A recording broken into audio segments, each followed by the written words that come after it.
December 1941. Dearborn, Michigan. A gray dawn crawls across the frozen parking lot of the Ford Motor Company. Henry Ford stands inside a cavernous hangar, his breath visible in the cold air. Around him, blueprints, scattered parts, and a single gleaming wing of an airplane unlike anything his factories have ever produced. The United States has just entered World War II. Pearl Harbor is still burning in the headlines. Factories across the nation are scrambling to convert, but what Ford proposes here isn't just a conversion. It's madness. He wants to mass-produce 4-engine bombers, each one 74 feet long, with 13 machine guns, a 2,000-mile range, and over 1 million parts. The kind of aircraft that until now took nearly a year to build by hand. And Ford wants to make them like he made cars. One every 63 minutes. The Army Air Force's officials exchange uneasy glances. This is an automobile man, not an aviation engineer. They've seen his factories churn out sedans, not sky fortresses. One general finally speaks. Mr. Ford, airplanes aren't cars. You can't run them down an assembly line. Ford doesn't flinch. He taps the blueprint with a callous finger. We'll build them faster than Germany can shoot them down. Outside, the ground trembles as another test engine fires up, a low, metallic roar echoing across the Michigan snowfields. For a moment, the onlookers can almost see it. A factory so vast it has its own weather, its own city of workers, and bombers rolling out its doors like clockwork. But to get there, Ford will have to fight not the axis, but the very limits of engineering, logistics, and time itself. Across the country, the war has ignited something new, a surge of belief that ordinary people can do impossible things. Housewives, teenagers, farmhands, and mechanics are leaving home to join the arsenal of democracy. And soon, 40 miles west of Detroit, on an empty stretch of farmland near the sleepy town of Ypsilanti, bulldozers begin carving out the foundation for a miracle. They call it Willow Run. By the time it's finished, it will stretch a mile long, employ over 40,000 workers, and produce more aircraft than some entire nations. But no one knows that yet. For now, the land is frozen. The machines are silent, and Ford's promise hangs in the winter air like steam, impossible, untested, and a little insane. And in just a few months, the world will find out whether it was genius or folly, because the first bomber isn't even built yet. And already, the clock has started ticking. Spring 1942. Willow Run, Michigan. The mud is ankle-deep. Trucks sink into it. Cranes roar overhead, and men shout over the din of steel being welded into skeletons of a dream. The building is so enormous, 3.5 million square feet, that rain clouds form inside its roof beams. Workers joke that Willow Run doesn't just make bombers. It makes its own weather. Henry Ford's vision has become real on paper, but in practice, it's a disaster. Conveyor belts jam. Tools go missing. Entire wings arrive from subcontractors that don't fit the fuselage. Engineers tear at their hair. The bombers, the mighty B-24 Liberators, are supposed to glide down a moving assembly line like cars. Instead, they sit half-finished, scattered across the floor like fallen giants. The press calls it Ford's folly. Even Charles Lindbergh, the legendary aviator who once inspired Ford's generation, visits Willow Run and shakes his head. Airplanes, he warns, cannot be built like Model TS. The irony is cruel. Ford, the man who invented the modern assembly line, is trapped by his own creation. Airplanes demand precision to the thousandth of an inch. The wings must be hand-fitted, riveted, tested, and tested again. You can't just bolt one together and roll it out for a test drive. The workers are new, too. Many are women, wives of soldiers, secretaries turned riveters, who've never touched a power tool before. The air smells of oil and hot aluminum, the rhythm of hammers ringing day and night. The men on the floor whisper that the old man has finally lost it. Then, as if the war itself is watching, news filters in from the Pacific and Europe. American bombers are desperately needed. Pilots are dying waiting for planes that aren't ready. Ford's deadline, 1 bomber every 63 minutes. Looks like an impossible joke. But in Dearborn, Edsel Ford, Henry's son, refuses to give up. He's softer spoken than his father, less iron-willed, but his engineers respect him. He starts quietly reorganizing the chaos. He brings in production genius Charles Sorensen, the man they call Cast Iron Charlie. Sorensen walks the floor, notebook in hand, and stares at the rows of half-built bombers. He's seen this before. Confusion before order, frustration before flow. Sorensen calls a meeting. His voice is calm, almost cold. "We're not building airplanes," he says. "We're building a system that builds airplanes." And that's the shift. Blueprints are redrawn, tooling is standardized, and workers are retrained in mass assembly technique. Subcontractors are brought in line. Every part, from the tail gun turret to the oxygen mask, gets its own supply chain. Within weeks, the chaos starts to find rhythm. Conveyor lines begin to crawl. Sub-assemblies meet with precision. The roar of rivet guns becomes music, a steady mechanical heartbeat. Outside, the war demands more and more. Inside, Willow Run is learning how to breathe. But as the first fully finished bomber rolls toward the test runway, Ford's engineers realize something chilling. They've built it, but can they make it fly? The engines cough, sputter, and stall. The bomber trembles like a wounded animal on the tarmac. Workers hold their breath. If this one doesn't fly, the dream dies here. The pilot throttles up. Dust explodes behind the landing gear. The bomber lurches forward, faster, faster, until finally it lifts. A cheer erupts from thousands of workers.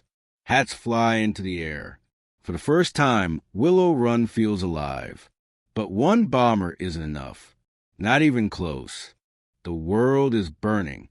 And Ford's promise, 1 every 63 minutes, still sounds like a fantasy.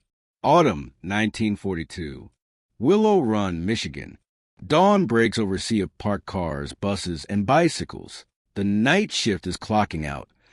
The day shift is already pouring in. 40,000 workers rotate through the doors each day, an entire small city built around a single machine. The air tastes of metal and caffeine. Steam curls from the cafeterias. Trains whistle as they deliver crates of aluminum, engines, and steel plate. From above, Willow Run looks alive, arteries of motion feeding a single beating heart. Women in bandanas, Rosies they call them now, line up at the riveting bays, slamming thousands of red-hot rivets into the silver bellies of B-24s. A group of teenage girls from Indiana learn to wire instrument panels. A farmer from Ohio inspects landing gear hydraulics.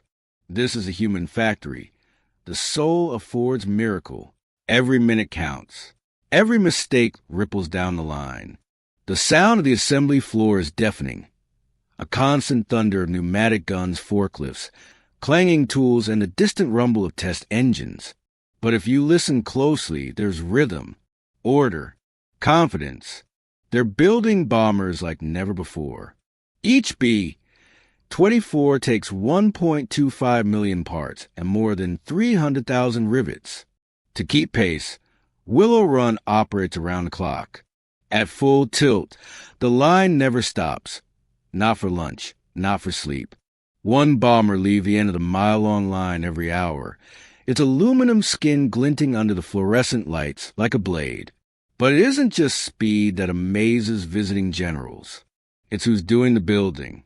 Ford's workforce isn't the traditional army of men. Nearly 1/3 are women, many working outside the home for the first time. Some wear lipstick under their welding goggles. Others pin photographs of husbands in uniform to their toolboxes. They're not just replacing men. They're rewriting what work looks like in America. Between shifts, laughter echoes through the locker rooms.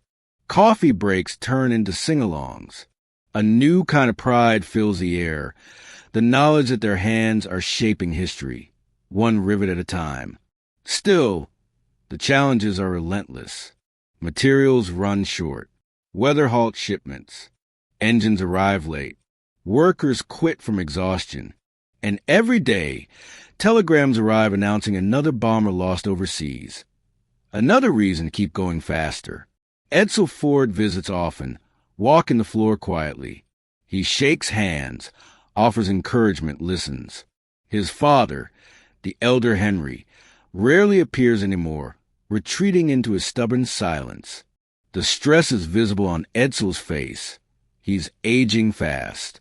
But when he looks down the line at the endless gleaming shapes of liberators, there's fire in his eyes. If we can build cars of peace, he says to a reporter, we can build bombers for freedom. By the end of 1942, Willow Run is producing 5 bombers a day. By 1943, 14. The line hums with precision. Each hour, another B-24 rolls out, its nose art still wet with paint, its engines thundering to life. They name them the Iron Maiden, Detroit Miss, Lucky Lady, and send them straight to the front. And yet, even as America celebrates this miracle of mass production, something darker stirs beneath the triumph. Edsel's health is failing. Stress and illness are eating away at him. He doesn't tell his father. He doesn't tell the workers. He just keeps showing up, because the promise hasn't been met yet. Not until Willow Run hits the impossible number, 1 bomber every 63 minutes. And to get there, something radical has to change. Summer 1944. Willow Run, Michigan. The sun rises over a mirror of aluminum. Hundreds of B-24 Liberators gleam in the morning light, their shadows stretching across the runway like the wings of a metal flock. The once chaotic experiment has become a living rhythm, an industrial symphony that never sleeps. Inside, the mile-long line hums with precision. Every station, every motion, every tool is choreographed. Crates of parts glide along catwalk conveyors. Wings join fuselages with a hiss of compressed air. Sparks dance across welders' visors like fireflies. The numbers are staggering. Each bomber, 1 million parts, 75,000 different subcomponents, all flow to the factory like blood through veins. And at the end of the line, every 63 minutes, a completed B-24 rolls onto the tarmac, engines idling, ready for war. Ford's impossible promise has become reality. Reporters flood in to witness it. Generals stare in disbelief. A nation at war now has a machine that can outbuild fear itself. A plant built on farmland now produces 1 bomber an hour, 650 per month. More than all of Japan combined. In the break rooms, workers pin newspaper clippings to bulletin boards. Arsenal of democracy reaches full power. Every success story feels personal. They built these bombers. They built the tide that's now turning in Europe. And yet, for Edsel Ford, the victory is bittersweet. He won't see Willow Run's full glory. Months earlier, exhausted and sick with stomach cancer, Edsel dies at just 49 years old. When the news reaches the factory floor, the line pauses for a minute, the only time it ever stops. Men remove their caps. Women wipe tears from behind their goggles. A siren sounds once, long and low. Then, quietly, the work resumes. Because that's what Edsel would have wanted. Henry Ford returns to take charge again, the old titan, brittle and grieving. But the system no longer needs its creator. It runs on its own momentum, driven by tens of thousands of ordinary Americans who refuse to slow down. The war is shifting. Across the Atlantic, formations of B-24s darken the sky over Germany. In the Pacific, the same silver bombers roar over island chains, their engines echoing like thunder. Each carries a piece of Willow Run, a rivet set by a mother in Michigan, a panel fitted by a teenager fresh out of school. By late 1944, Willow Run reaches its peak, one completed bomber every 55 minutes. It's no longer just a factory. It's a living symbol of what happens when belief and urgency collide. But every miracle has its final day. When Japan surrenders in 1945, the line slows, then stops. The last B-24 rolls out of Willow Run under a banner reading, "Job well done." The workers cheer, cry, and embrace. Some go back to farms, some to colleges, others to peacetime industry. The plant that built bombers every hour falls silent. Dust settles on the assembly lines where thunder once lived. But across oceans, across generations, the echo of what they built remains. Because Willow Run wasn't just about speed or machinery. It was proof that when ordinary people believe in something bigger than themselves, when they give every ounce of strength, sweat, and spirit, even the impossible can be built in 63 minutes.